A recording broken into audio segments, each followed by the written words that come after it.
Hello, everybody, and welcome to the talk show of the Computer Science Master Programme at Leiden University. My name is Katie Wollstonecroft. I'm an assistant professor at the university, and I'm the moderator of today's talk show. Before we start with the talk show, I want to tell you a bit about the structure of today's programme. First, we'll start with a round of introductions, and then I will interview today's guests. And our guests are members of staff and former students on the programme. So we will talk to Matthijs van Leeuwen, who is an associate professor, Sava Sharif and Matthias Müller-Brockhausen, who are former students. And finally, we will open the floor to your questions during a live Q&A. After the session, there'll be plenty of time for you to ask further questions with our colleagues at an individual chat session. Okay, so let's get started. I will start with a brief introduction of myself. I'm an assistant professor in bioinformatics. I studied, first of all in the UK, I studied biochemistry at the University of Leeds, and then I moved to Manchester to do a master and PhD in bioinformatics. I was a postdoc in Manchester and a research fellow before becoming a visiting research fellow in Amsterdam. And I liked it so much in the Netherlands that I decided to stay, and I moved to Leiden to set up my own group in semantic data integration, as well as being the study advisor for the bioinformatics master. I'm also a lecturer for computational molecular biology in the bioinformatics specialization. Okay, so Matthijs, would you like to introduce yourself briefly, please? Of course. Hello. Yeah, so my name is Matthijs van Leeuwen. I've been at LIAX, which is the Leiden Institute for Advanced Computer Science, since 2015. I am associate professor and I'm also program manager of the Master Computer Science. And this means that together with the Director of Education and the Education Coordinator, I'm responsible for the program that we're talking about in this talk show. I teach a bachelor course on statistics and also a course on information theoretic data mining in this master's program. I did my PhD in data mining at Utrecht University and also was in Leuven for a few years and then came here in Leiden. And here I lead also the research group on explanatory data analysis. Thank you, Matthijs. Sava, would you like to introduce yourself, please? Thank you. Hi, everyone. My name is Safa. I'm currently a second-year student doing the Computer Science Master. I graduated in 2019. I did a bachelor's at the University of Applied Sciences in ICT. After my bachelor's, I did a pre-master for a year, and currently I'm a second-year student following the Foundations of Computing track. Thank you, Sava. And then finally, Matthias. Yeah, thank you. Hi, my name is Matthias. I have been at LIAX since 2017 now, first as a master's student, and since 1 year I have been following a teaching PhD, where I currently give a introductory Python course for astronomy, physics, and math students. My research of the PhD focuses on transfer and reinforcement learning and procedural content generations, which both are topics that are covered in courses you can follow here, reinforcement learning and game AI. And both are very interesting, yeah. Okay, thank you very much, everyone. So let's start with my first question. And my first question is for you, Matthijs. Why should students study computer science at Leiden? What's special about the program that we have here? Well, I think there are many reasons for choosing our computer science program, but let me give 3 reasons that I think are especially important. So first of all, our program offers a lot of freedom, so you can choose 1 out of a total of 7 specializations, and these are advanced computing and systems, artificial intelligence, bioinformatics, data science, foundations of computing, computer science and education, and computer science and science, communication and society. And so clearly, this is already a lot to choose from, but even after you choose one particular specialization, you have a lot of flexibility in composing your own study plan. Second, with a few hundred students in total, our program is still relatively small scale. So some courses are a bit larger, but others are relatively small. And this makes for a very friendly and still personal atmosphere among students, but also among students and lecturers. And the third reason I would like to mention here is that all our lecturers are also researchers themselves, which means that our courses are research driven and cover the state of the art in research. So this means that as a student here, you can be ensured that you leave us not only equipped with academic skills, but also with up-to-date knowledge of the field. Okay, thank you, Matthijs. Maybe I can ask the same question to our students. Why did you choose to study the program here in Leiden? Sava, maybe I can start with you. Thank you. So after I graduated the bachelor's, I felt like I wanted to learn more than I already did. And I also felt like it was the right time to continue my studies. So I visited like several universities throughout the country, a lot of open days, of which Leiden University. And something that attracted me to Leiden was the warm atmosphere that it gave. So I really like that. And besides just the warm atmosphere, I also noticed that even though all the master's program are called computer science, when you look at the curriculum itself, it's totally different from each other. So I visited all the websites and all the courses all the universities had to offer. And for me, Leiden really gave a broad range of subjects, and they really spoke to me. They were really interesting. And some of the courses that really spoke to me were quantum algorithms, psychology of programming, high performance computing. Yeah, so I really like that. Okay, thank you. And Matthias, the same question. Why did you choose to study computer science at Leiden? Yeah, very different reason, but also a very nice reason. So I did my bachelor's at a University of Applied Science, and initially started my master's at a regular university, both in Germany. But I came here for an Erasmus semester and decided to stay for one main reason. Leiden combines the two extremes of pure practice in a University of Applied Science and the pure theory in a regular university perfectly.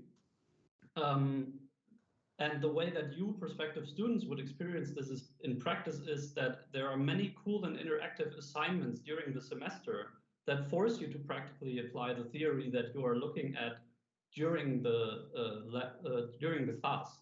And moreover, many of these assignments are posted very freely, so you can look for your own project within a topic range. For example, procedural content generation. In the Game AI class, people use Minecraft generation or image generation, whatever you think is interesting. Yeah, and this allows the theory heaviness to be easily overcomable for people. Okay, thank you. Well, that leads me on very nicely to my next question. I would like to ask you if you could share some of your experiences of the program in terms of interesting internships or research projects that you've done. And it sounds to me, Matthias, like you've done quite a lot of things like this. So maybe we can start with you.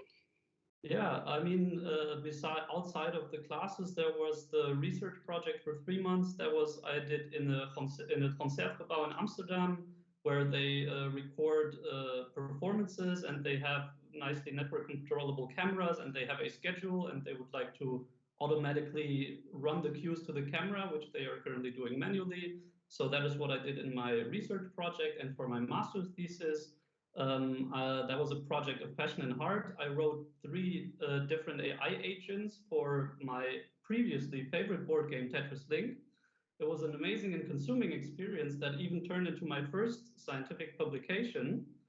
The only downside is I don't enjoy the game as much anymore. And Sava, how about you? So one of the courses that I very much liked was Seminar Combinatorial Algorithms. During that course, every week a student picks an algorithm of their choice and presents that to the other students. And I picked an algorithm where you have a chessboard and you have the knight chess piece, and you try to find a path through the whole chessboard where you visit every square exactly once. and you try to minimize the amount of intersections of that path. But the reason I like it so much is because I feel like in a lot of the courses, the projects, they allow you to give your own twist. So you can really make it interesting in your own way. So for me, I could combine my love of playing chess together with my study. And yeah, that's what I very much like of all the projects that we have. Okay, thank you very much. So Matthijs, Sava and Matthias have told us a bit about their projects and internships. Could you tell us a bit more about the research opportunities students more generally have when they choose this program? Yes, of course. So Matthias and Sava have already emphasized how many projects and research you can do within the courses. So maybe I will emphasize a bit more on the thesis research project, because after getting hands-on experience with many aspects of research, like experiments, report writing, and so on, then in the end there's this cherry on top of the cake, which is the thesis research project. And this is a very large project worth 42 credits, so that spans roughly 7 months full time, where you conduct your own projects, where you are supervised by 1 or 2 of our experienced researchers. And this is really a great opportunity to do research embedded in one of our research groups, or even also in a research group abroad, and really make it your own project, your own ideas, and materialize them, and have a lot of time also to do this. If you don't want to do research in a research group, then you can also do, as part of the thesis research project, you can also do a research internship at a company or organization, which gives you the opportunity to gain more hands-on experience with more applied research. Okay, sounds very good.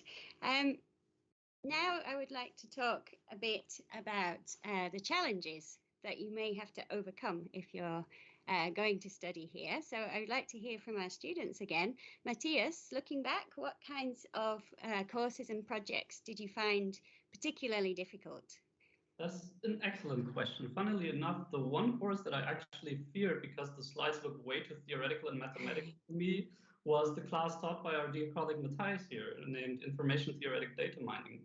But the initial fear was very unsubstantiated, because I still ended up getting a good grade, because, as we mentioned previously, we have these free projects where you find something that is cool for you to do within the topic range, and yeah, you can get good grades for it. So yeah, and I might even end up applying an algorithm from his class in my current research. So anything you learn, even if you think it's not interesting or difficult, might end up coming back good for your computer science career later on.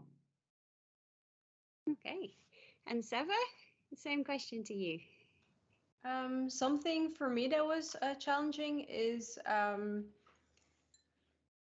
during COVID especially, it was hard for me to really find a good schedule for myself. Besides the lectures, there's a lot of freedom to your own schedule. So yeah, for me that was pretty difficult. But luckily, Leiden has a lot of study advisors, study coaches that really helped me through that. So that helped me.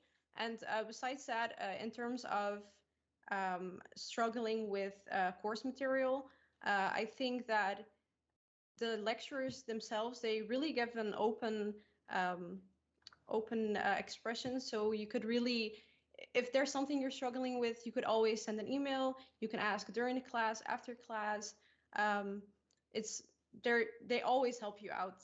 And even then, there's always other students that are welcome to help you out if you have any questions. So that's very nice. Okay, thank you, Sarah.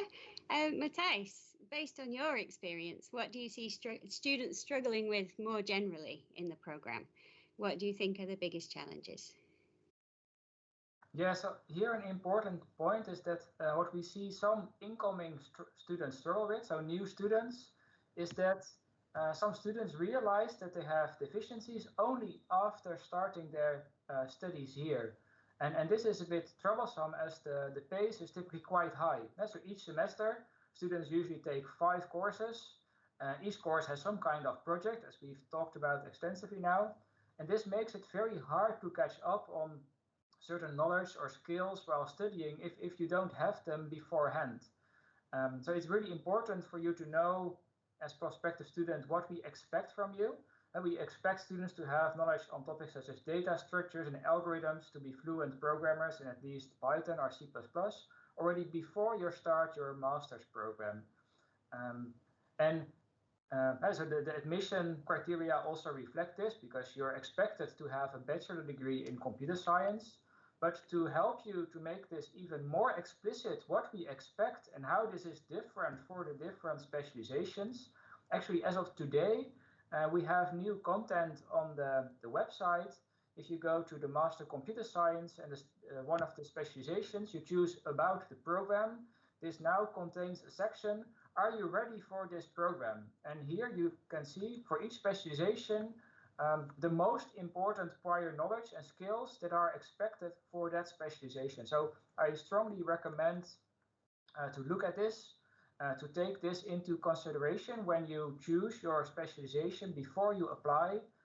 And also, if you have any deficiencies, well, try to remedy them before you start the program. And if you have any doubts, please feel free to contact one of our study advisors so you can discuss your individual situation. Okay, thank you, Matthijs. This is probably related to your last point. So in the on-demand presentation, you mentioned that if students come from an applied university, or HBO in Dutch, typically they need to do a bridging program before they can start.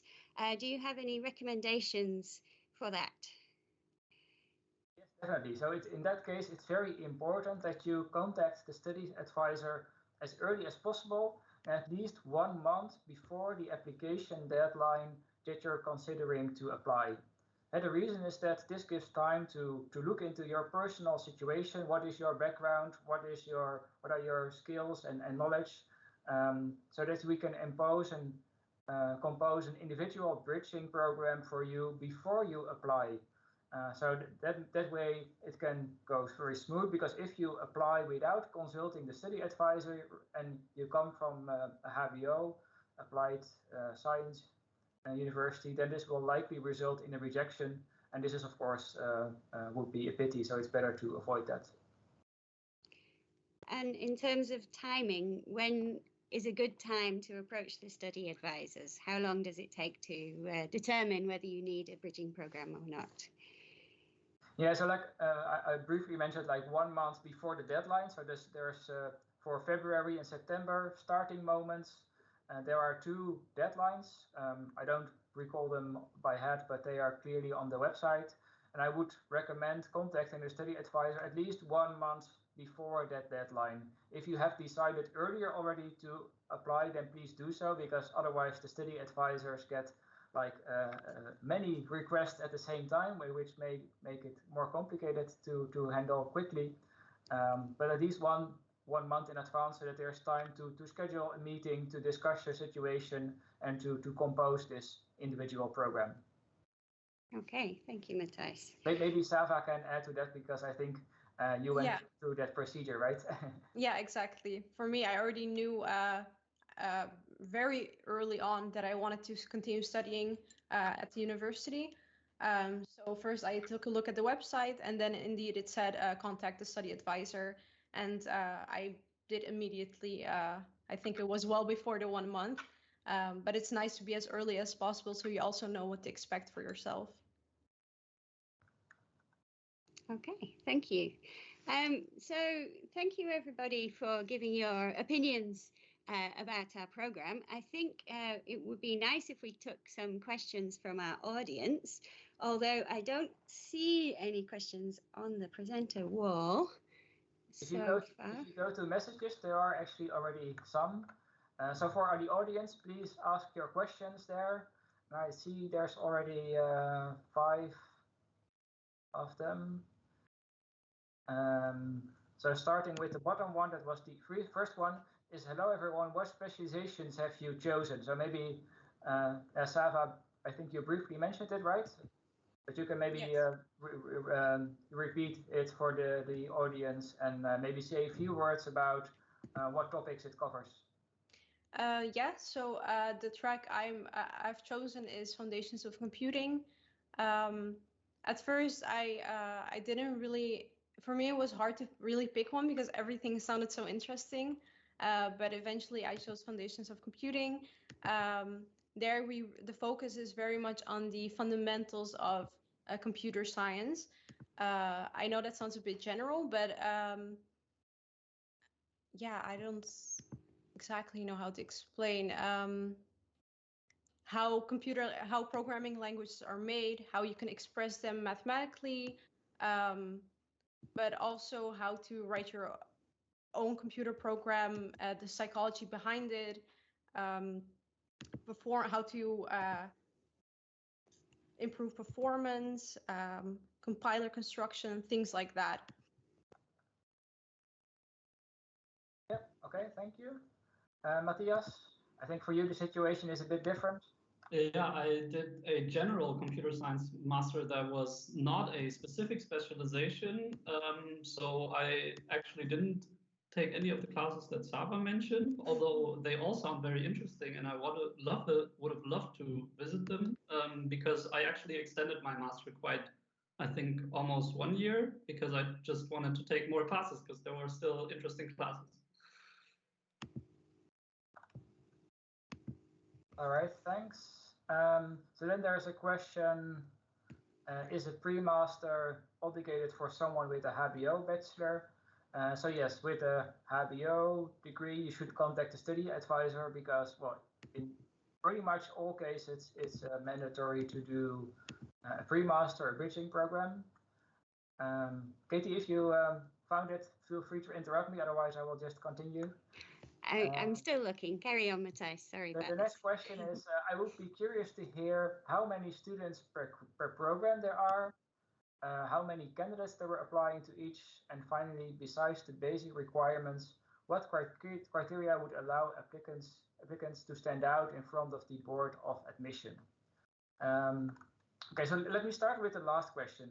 If there's, we don't do selection of the top best students. Everyone who qualifies is admitted. So there's no reason to be able to try to stand out more than satisfying the basic requirements. I think this is an important point, that the admission requirements are very clearly and formally defined on the website. You can find them there. And if you meet those requirements, then you will be admitted. So that's good to know.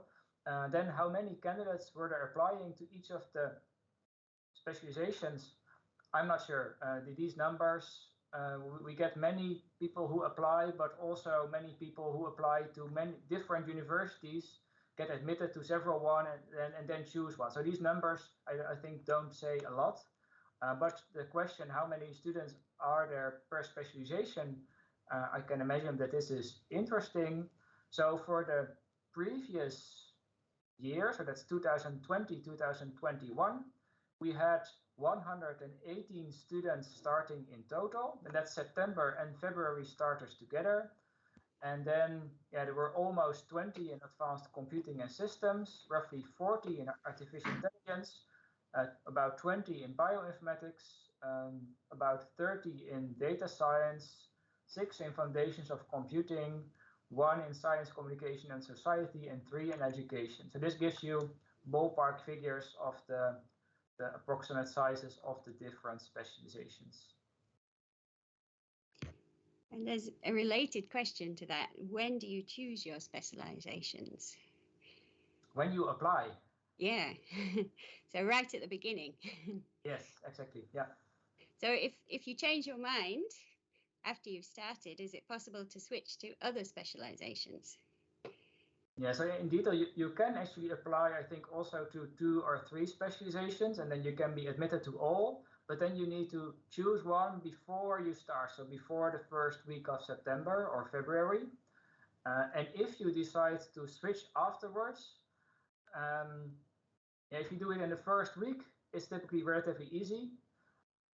But if you do it later, then this will have to go through the study advisor and the board of examiners because it affects also your study plan and so on. So yeah, it's if possible, it's best to decide before you start. But of course, there's always cases where yeah, a switch may be desirable for good reasons. And if there are good reasons, then it's typically possible. Okay. We have a question, an interesting question. How does LEAX handle ethics with regard to research projects in the Masters? Is there an active committee? Yes. Okay, so I need to think about this for a moment. I think for many projects, ethics is not so much of an issue, but it's a fair question, because with data science and AI in particular, and doing experiments, maybe collecting data from humans, this is becoming more and more important. And in response to that, also the Faculty of Science, of which we are a part, has quite recently, I think 1 or 2 years ago, instated an ethical committee where actually you, if you want to do this type of experiments that have ethical questions, ethical considerations, then your project has to be approved by that ethical committee.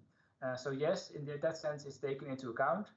But also in education, there is attention for ethics. For example, in the master class in the 2nd year, there's guest lectures by speakers on that topic, like ethics in AI. Okay, and this will be increasingly important going into the future, yes. I think. Yeah. Yes. Okay. So another question, is it possible to do a study abroad during your program? I think we touched upon that in the talk show a little bit. And if so, what partner universities are available? Yeah, so when we talk about study abroad, there's usually 2 different roads to this. So one is that you do part of the courses abroad, and then Leiden University has many Erasmus partners, Faculty of Science, that you can connect to, and it's relatively easy to go to. Although fitting this in the study plan may be a bit challenging sometimes, because you have quite some courses and it needs to fit somewhere. So you need, if you want to do this, it is possible, but you really need to plan ahead a lot already when you start, I think. The other option, which I think is practically maybe a bit easier, is to do the part of the thesis research project abroad, and then you can use the connections of the many researchers that we have in LEAX to go to an excellent research group abroad that matches your interests. So there's plenty of opportunities. And again, it's a good idea to talk to your study advisors if you want to do something like that, and they can help you plan your route through. Yeah, and we also have at the Faculty of Science, there is an international coordinator who knows a lot about all these exchange programs and so on.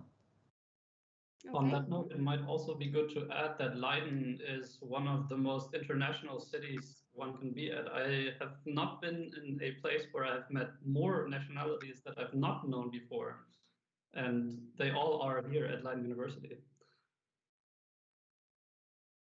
Okay. So we have a few more questions still. Is there a way to combine 2 different tracks in the master? I guess that's also a question for me then. I guess so. Well, you can always choose courses that are electives that you like and take them. And so you have like each specialization specifies 6 courses that you need to take in order to fulfill the requirements of that specialization. But that also means there's quite some room to choose whatever electives you like also Sava and Matthias mentioned. And that's the best way also to do courses from other specializations, because what is a mandatory course for one specialization is an elective for the other ones. So there's no real constraints there in that sense. To really do and complete 2 specializations, that's something that I would not recommend, because that would almost double the number of credits, the number of ECTS that you would need to obtain. So it almost also doubles your study time to like 4 years. And yeah, most students don't want to do that. but it is possible if you want to. There's a related question about this. So you mentioned that you can take extra courses if necessary.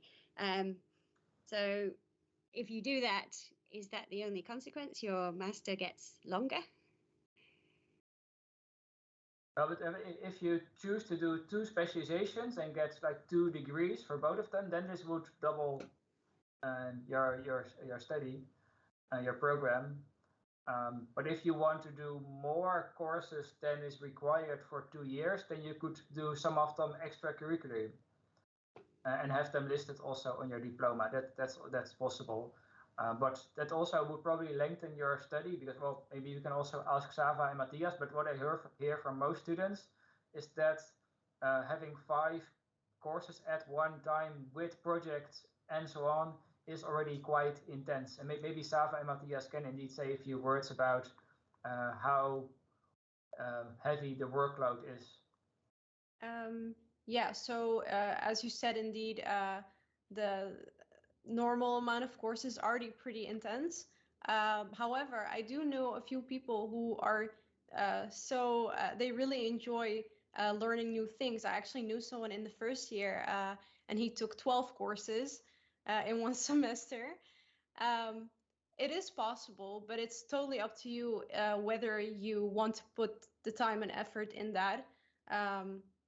Yeah, but it's totally up to you. But I would definitely recommend to keep it to the recommended amount of courses.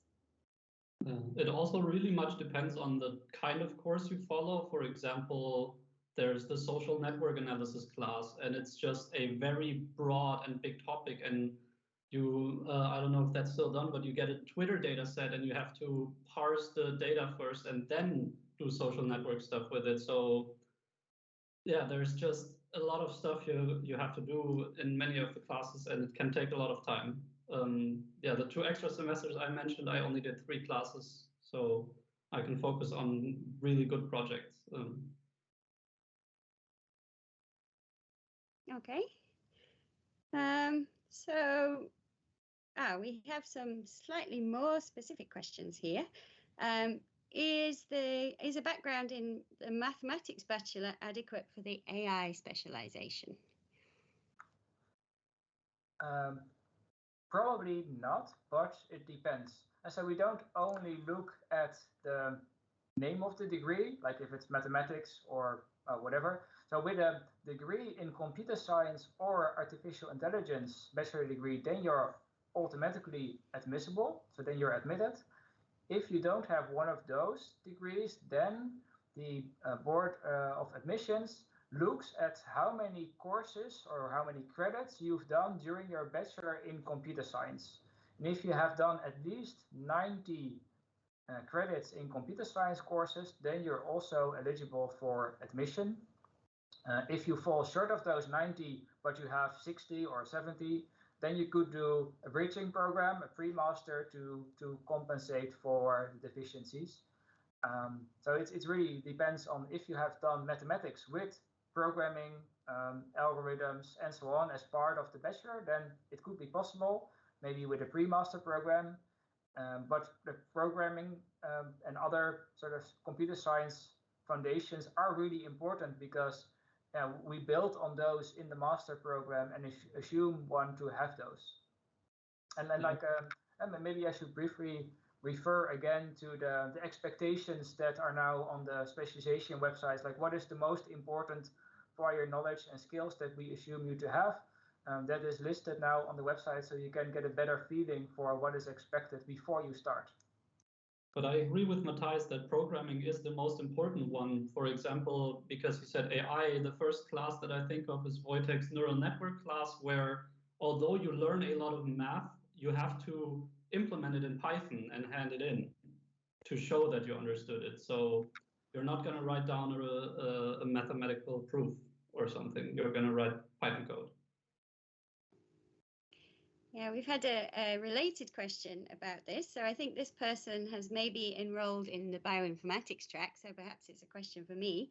And they have a bachelor in computer science and are a bit nervous of their lack of experience on the bio side. So I would first say that the bioinformatics track at Leiden really focuses heavily on the computer science side of the discipline. So having a computer science background is an advantage. If you have absolutely no bio experience, there are some extra classes you can take, self-study classes, to help you get up to speed with molecular biology and biochemistry. But the majority of classes, even though you will be learning about biology and chemistry in those classes, you will be doing so from the perspective of computer science. So there have been plenty of students coming through with your background who've done very well on the bioinformatics track. Okay, there are just a couple of questions left, I think.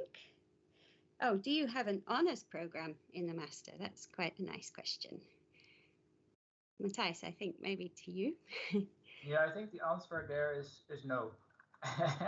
So the university does have some honors classes now also for master students. Before it was only part of the bachelor, but now there's also some honors classes for master students, but they are the university level, so not specific to computer science. So that is my answer there. Yeah, and I also saw another question on the pre-master. I think I saw two. So one is, do you offer the pre-master program in English or only in Dutch? And this is a good point because the pre-master consists of bachelor courses, and almost all of our bachelor courses are in Dutch, meaning that the bridging program can only be taken by students who can speak, read, write Dutch. So that's important to be aware of that. And there was another question about how long the bridging program typically takes. And this is usually it's at most 1 year, but it's also typically 1 year. Yeah. There's another related question just come in. Can you do MOOCs for part of your bridging program? Can you get up to speed with what you need by doing MOOCs? Well, if you are uncertain about certain prior knowledge and skills, you can use MOOCs or other online courses to compensate for that, but you cannot use them for formal admission criteria. So if you need to be, for admission, you really need a formal education, which means, in this case, a bachelor course at a university or University of Applied Sciences. Only those are taken into account when it comes to admission. And that's the same also for a pre-master, because it also concerns admission criteria. Okay. I think we have maybe one final question, which is there a certain average grade you need to study abroad? Now, if you want to go abroad, this is something that you can arrange. There's no requirements for that. So no. Okay. So I think we've come to the end of our questions now. If you have more questions, you are very welcome to join our colleagues in the online chat session. But otherwise, I would very much like to thank our guests today for taking the time to give us some information about the program. And I would certainly like to thank you, our audience, for coming along.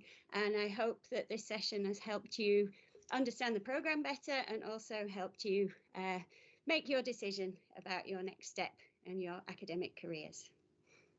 Thank you very much. Okay, thank you. Thank you.